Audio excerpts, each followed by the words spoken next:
The Passover sacrifice, also known as the sacrifice of Passover, the Paschal Lamb, or the Passover Lamb, is the sacrifice that the Torah mandates Jews and Samaritans to richly slaughter on the eve of Passover, and eat on the first night of the holiday with bitter herbs and matzo. According to the Torah, it was first offered on the night of the Israelites' Exodus from Egypt. Although practiced by Jews in ancient times, the ritual is today only practiced by Samaritans at Mount Gerizim. Torah. The blood of the sacrifice sprinkled on the doorposts of the Israelites was to be a sign to God, when passing through the land to slay the firstborn of the Egyptians that night, that he should pass by the houses of the Israelites. This is called in the Mishnah the Passover of Egypt. It was ordained, furthermore, that this observance should be repeated annually for all time once the Israelites entered into the Promised Land. Exodus chapter 12 verse 25. It will come to pass when you come to the land which the Lord will give you, just as he promised, that you shall keep this service. This so-called Passover, the Passover of succeeding generations, differs in many respects from the Passover of Egypt. In the pre-exilic period, however, Passover was rarely sacrificed in accordance with the legal prescriptions.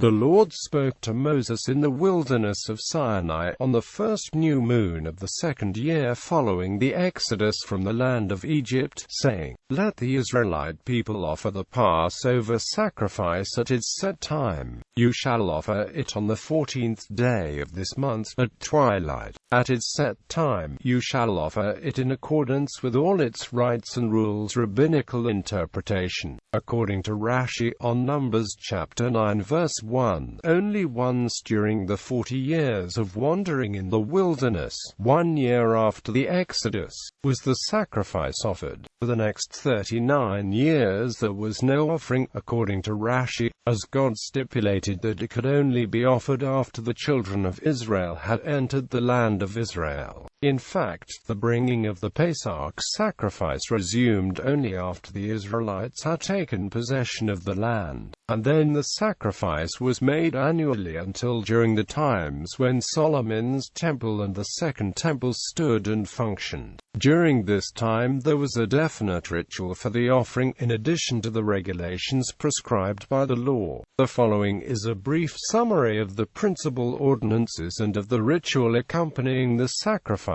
The sacrificial animal. The sacrificial animal, which was either a lamb or goat, was necessarily a male, 1-year-old, and without blemish. Each family or society offered one animal together, which did not require the semika, although it was obligatory to determine who were to take part in the sacrifice that the killing might take place with the proper intentions. Only those who were circumcised and clean before the law might participate, and they were forbidden to have leavened food in the possession during the act of killing the Paschal Lamb. The animal was slain on the eve of the Passover on the afternoon of the 14th of Nisan, after the Tamid sacrifice had been killed, i.e. at 3 o'clock, or, in case the eve of the Passover fell on Friday, at 2. The sacrificial service took place in the courtyard of the temple at Jerusalem. Strictly speaking, slaughtering could be performed by laymen, but in practice was performed by priests. The blood had to be collected by a priest, and rows of priests with gold or silver cups in the hands stood in line from the temple court to the altar, where the blood was sprinkled. These cups were rounded on the bottom, so that they could not be set down, for in that case the blood might coagulate. The priest who caught the blood as it dropped from the animal then handed the cup to the priest next to him, receiving from him an empty one, and the full cup was passed along the line until it reached the last priest, who sprinkled its contents on the altar. The lamb was then hung upon special hooks or sticks and skinned, but if the eve of the Passover fell on a Sabbath, the skin was removed down to the breast only. The abdomen was then cut open, and the fat fatty portions intended for the altar were taken out, placed in a vessel, salted, and offered by the priest on the altar, while the remaining entrails likewise were taken out and cleansed. While the required quorum for most activities requiring a quorum is usually 10, the Korban Pesach must be offered before a quorum of 30.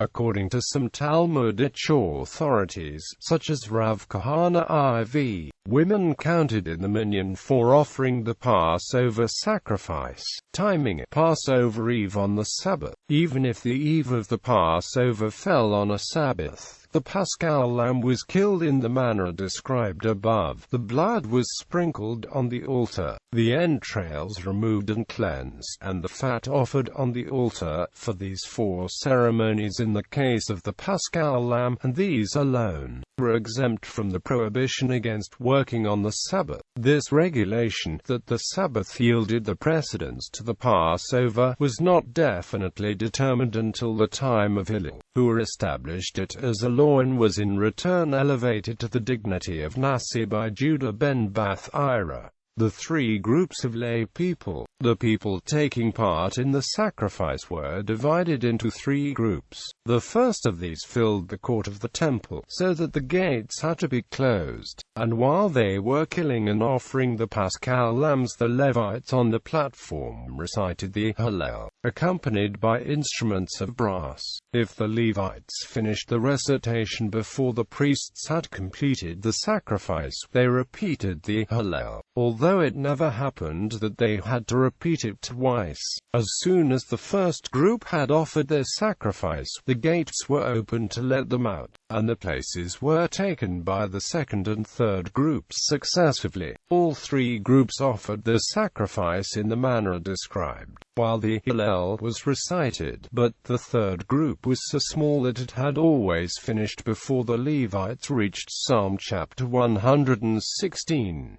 It was called the group of the lazy because it came last. Even if the majority of the people were richly unclean on the eve of the Passover, the sacrifice was offered on the 14th of Nisan. Other sacrifices, on the contrary, called Hagigah, which were offered together with the Paschal Lamb, were omitted if the eve of the Passover fell on a Sabbath, or if the sacrifice was offered in a state of uncleanness, or if the number of participants was so small that they could not consume all the meat. When the sacrifice was completed and the animal was ready for roasting, each one present carried his lamb home, except when the eve of the Passover fell on a Sabbath, in which case it might not be taken away.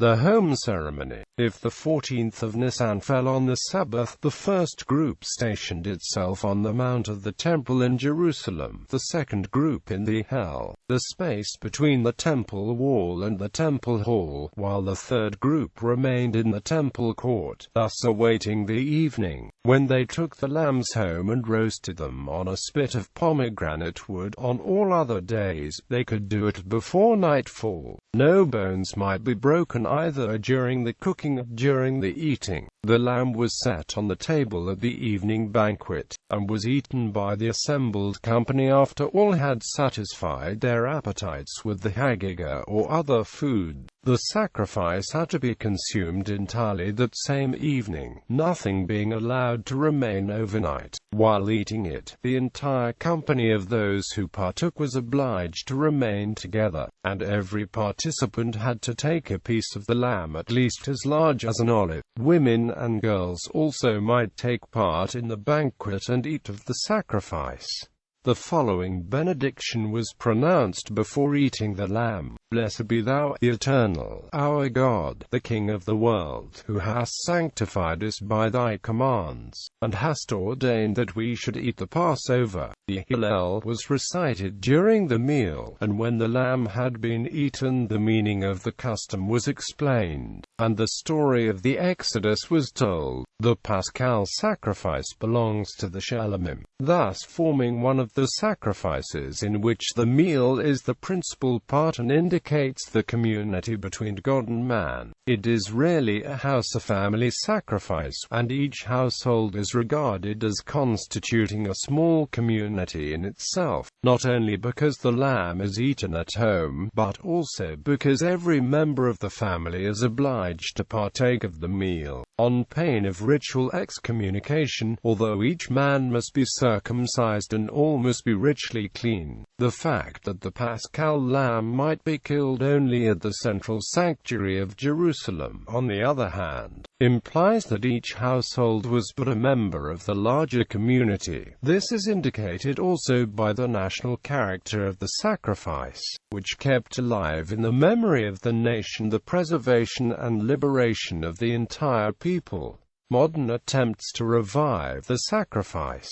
In 2007, a group of rabbis led by Adin Steinsaltz and supported by the Temple Mount faithful and the new Sanhedrin Council identified a Cohen who was a butcher, made plans for conducting a Passover sacrifice on the Temple Mount, and petitioned the Israeli High Court of Justice for permission. The court sided with the government and rejected the request, holding that such an event would inflame religious tensions and would threaten security. The incident was a successor to a series of earlier attempts by various groups to perform such a sacrifice, either openly or by subterfuge. In 2008, animal rights group TNO Likud sued the Temple Institute, claiming its conduct of a practice Passover sacrifice demonstration would constitute animal cruelty.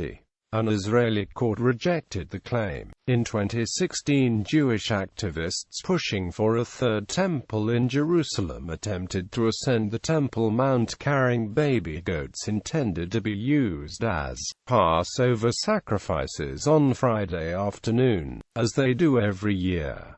Jerusalem police detained 10 suspects in the Old City for interrogation and seized 4 sacrificial goat kids. Among those arrested were catch activist Noam Federman, who attempts make the sacrifice every year, and Raphael Morris, an activist in the Temple Mount faithful movement. Christianity. Easter is the most important part of the Christian calendar and should align with the ancient Passover festival. For the date of Easter, see. For Christians, the historic sacrifice and consumption of the Passover lamb was an attempt to atone for sin. The Passover lambs slain in Solomon's temple were born and bred in the city of David. They were well treated and only those without blemish were allowed to be sacrificed. However, the prophet Isaiah tells us that God was sickened by these sacrifices and described how the Messiah will provide perfect redemption. Indeed, like the sacrificial lambs of Solomon's temple, Jesus was born in Bethlehem. But current-day shepherds who watched the flocks by night were summoned by angels to look over him. Jesus was born without sin of a virgin and of the Holy Spirit. He lived a life without sin and died without sin at the prime of his life. His crucifixion was the perfect sacrifice which Isaiah had prophesied would please God and provide redemption. This is why Christ is known as the Lamb of God. During the Last Supper, a Passover meal the night before his crucifixion, Christ told his apostles to remember him by eating bread which was his flesh and drinking wine which was his blood. Traditional Christians celebrate Mass throughout the year. The priests offer gifts of bread and wine to God in remembrance of Christ's perfect sacrifice. The priests repeat the words of Christ from the Last Supper. After this, the congregation eat the host and drink the blood of Christ. Most Christian denominations perform elements of this rite.